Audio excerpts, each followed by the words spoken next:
9,198 days. That's how long it'll have been since the very first time Martin O'Neill faced Rangers as a Celtic manager. He's now set to do it all over again on Sunday. James, how are you feeling about it all as he prepares for a second crack at it?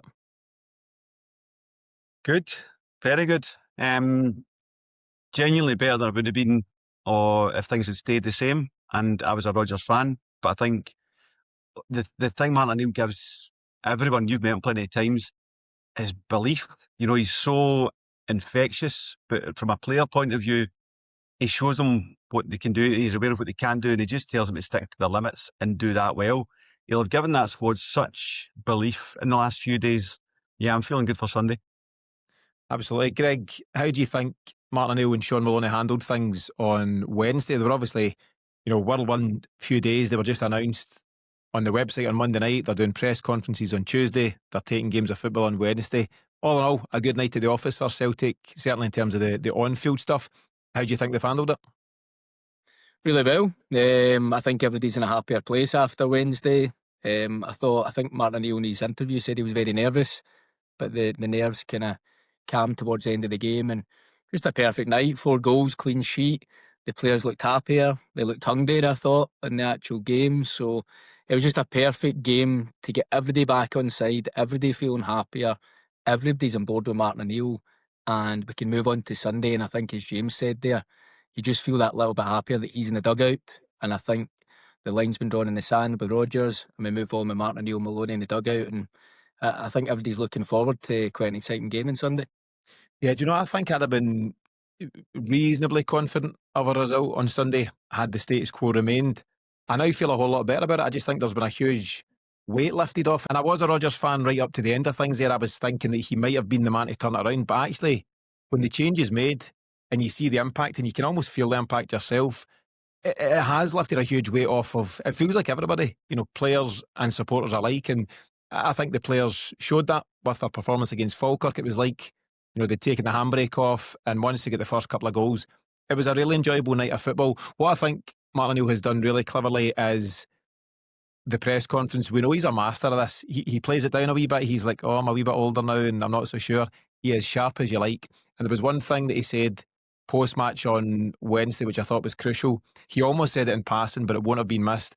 And it was when he referred to Callum McGregor. He said, and I've got a captain in there who's just a fantastic footballer, a real quality player, something like that. And you know that modern day footballers watch these press conferences, Greg. They'll be aware of what's going on and what's being said.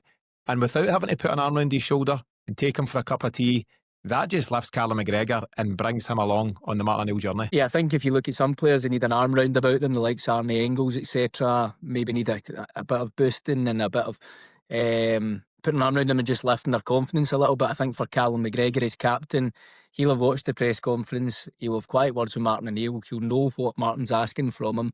But I think if Callum McGregor ticks, Celtic tick, and I think we've been missing that for maybe the last 4 or 5 weeks. He's just looked a shadow of his former self. So if we can get Callum McGregor back to level, it makes Celtic generally better as a team. Yeah, I agree with that. James, Callum McGregor was up for press, and it makes sense that you put the captain up at this time and ahead of a game of this magnitude. Spoke very well, as he always done, and I was keen to hear from Callum McGregor because we've not generally heard just yet from the players in terms of how's it been, any words for Brendan Rodgers and so on.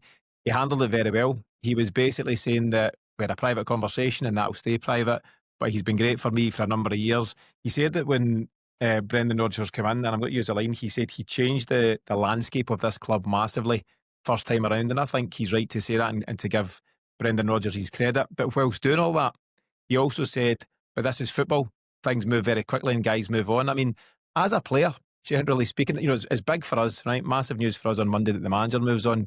See, as a footballer, you're used to guys coming and going. Every 6 months, you'll lose teammates, you'll gain teammates, you'll build new relationships, and every few years, your manager generally will move on, if not sooner. So he's acknowledged Brendan Rodgers.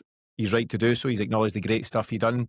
But he's very much looking forward, James, and I think that's encouraging that there's no hangover just now. It's business as usual, and that means we go for it on Sunday. Yeah, I mean, I think it's positive that Callum McGregor just shows that wee mark of respect to Rodgers because, one thing Rodgers did or tried to do at Celtic is raise their horizons, and McGregor's picked up on that.